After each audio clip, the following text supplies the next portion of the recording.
ஒரே வாரத்தில் தேசிய கால்பந்தாட்டக்காரர்களை உட்படுத்திய இரண்டாவது சம்பவமாக ஃபைசால் அலி மீது எரித்ராவக வீச்சு தாக்குதல் நடத்தப்பட்டுள்ளது. கோலாலம்பூர் கோத்தாடா மன்சாராவில் உள்ள பேரங்காடி ஒன்றில் ஞாயிற்றுக்கிழமை நண்பகலில் ஃபைசால் மீது மர்ம நபர்கள் ஆசிட் வீச்சு தாக்குதல் நடத்தினர்.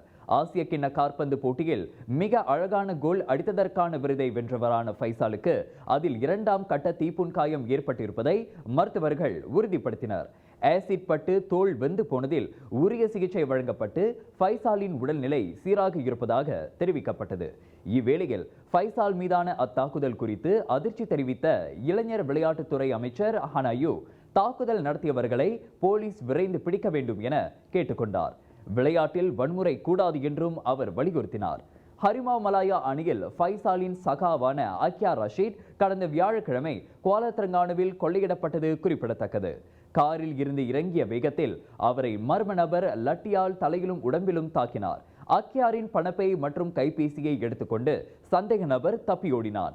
காயங்களுடன் அவர் சுல்தானா நூர் ஜஹீரா மருத்துவமனையில் சிகிச்சைக்காக அனுமதிக்கப்பட்டார். இப்படி அடுத்தடுத்து தேசிய கால்பந்தாட்டக்காரர்களை குறிவைத்து தாக்குதல் மேற்கொள்ளப்பட்டிருப்பது உள்ளூர் கால்பந்து ரசிகர்கள் மத்தியில் அதிர்ச்சியையும் கவலையையும் ஏற்படுத்தியுள்ளது.